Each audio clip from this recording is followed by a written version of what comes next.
अच्छी बात क्या है, कुत्तों की हकीकत तुम नहीं जानते। अच्छा हाँ विनीत जी भाई साहब, हाँ कुत्तों की हकीकत, इनके पीछे डंडा लेके जाओ और डंडे की इनको दो नहीं लगी तो मालूम क्या कहते हैं, ये ले ले ले। डंडा लेके जाओ सर उनके पीछे, खींच के डंडा के मारो, अगर नहीं लगी तो टांग ऊंची करके कहते ले।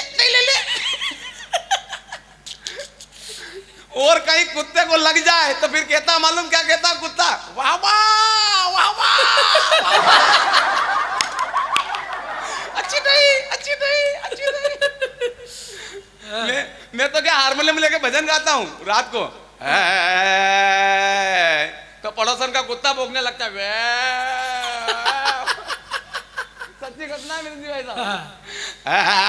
तो करता पड़ोसन से कहा भाभी जी आपके कुत्ते को चुप कराइए, जब भी मैं गाने का रियाज करता हूँ भौंकने लगता है। पड़ोसन बोले इसमें कुत्ते का क्या दोष, शुरुआत तो आप करते हो। परिस्थितियां बन जाती है। हम तो एक जगह भजन गाने के लिए चले गए, भजन गाया हमने, ओ मैया मोरी मैं नहीं माखन खायो, राग में सुनायो, ओ मैया मोरी मैया मोरी मैया। तो एक दादी माँ देख कर रोने लगी, मेरी माँ साहब पे आनंद आ रही है, तो मैंने कहा ओ मैया, तो दादी और ज्यादा रोई। रात भर के मैया मोरी करते करते दादी माँ को रोते रोते सुबह उठ के दादी माँ के प्रणाम किया। दादी माँ पूरे गांव में आप अकेले ऐसी महिला हो जो मेरे भजन को समझी, वरना गांव वाले तो मेरे भजन को कुछ भी नहीं समझे। तो दादी माँ कहने लगी बेटा भजन तो ठीक है, भजन तो ठीक है, पर यह कि यही बीमारी हमारा बकरा के थी।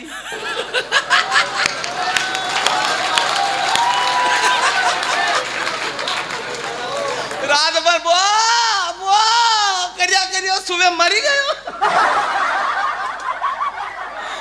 तो टेंशन मत लीजिए, मुस्कुराते रहिए, खिलखिलाते रहिए, क्योंकि हंसता हुआ चेहरा जब पिता को अच्छा लगता है, और जब पिता हंसता है तो उस परम पिता को अच्छा लगता है, परम पिता को अच्छा लगता है। बहुत अच्छा।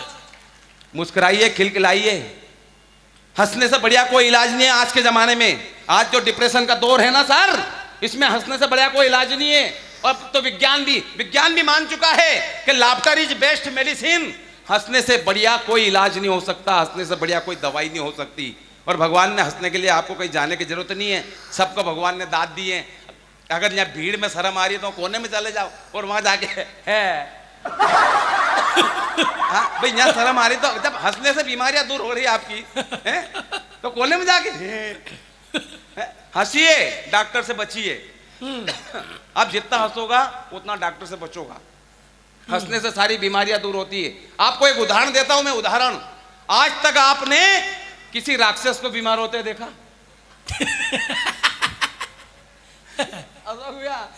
आज तक केसर जी, आज तक किसी राक्षस को आपने बीमार होते हुए देखा?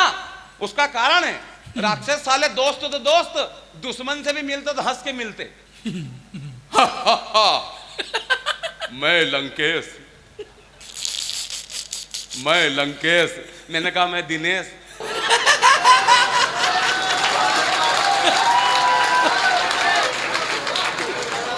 हंसते रहिए, मुस्कुराते रहिए। मैं तो सरकार को एक चिट्ठी लिखा, मैंने सरकार से कहा कि कोई ऐसा सैटेलाइट लॉन्च कर दीजिए और वहां से वो सैटेलाइट सारे हिंदुस्तान के लोगों पे नजर रखे, और कोई भी अगर सुमड़ा नजर आए, कोई भी सुमड़ा दिखे, उसके घर 5,000 का चालान भेज दीजिए। अगर 5,000 का चालान आ जाए मान लो घर पे, तो आदमी मालूम क्या हो, आदमी दुख की खबर भी हंसते हंसते बात करे। आदमी चुनाव, नेताजी चुनाव हार गए, पूछा क्या हुआ?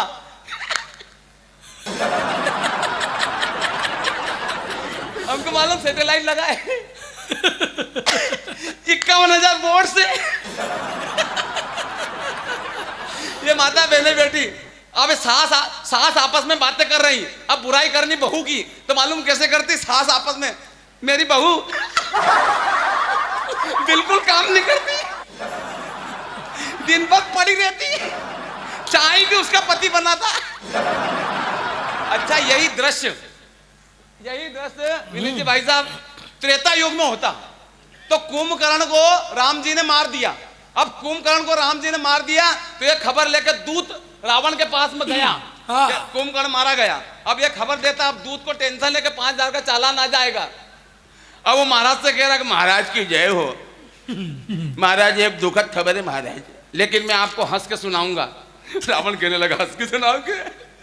अच्छा, रावण को मालूम चालान घर आ जाएगा। दोनों डर रहे चालान से।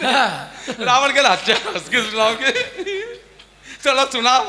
दूत कहने लगा महाराज की जय हो, महाराज रामादल में भगवान श्री राम ने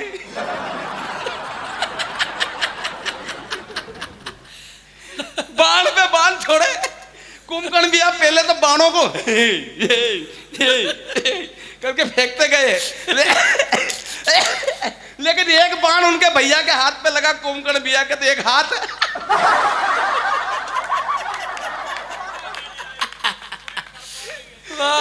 वाह, एक हाथ गया अलग। फिर दूसरा बाण छोड़ा तो दूसरा हाथ अलग। तीसरा बाण पांव पे लगा, तीसरा बाण पांव पे लगा। फिर क्या हुआ? बोले कुंभकर्ण भैया दिनेश देसी ही बन गए। टेंशन मत लीजिए, मुस्कुराते रहिए, हंसते रहिए।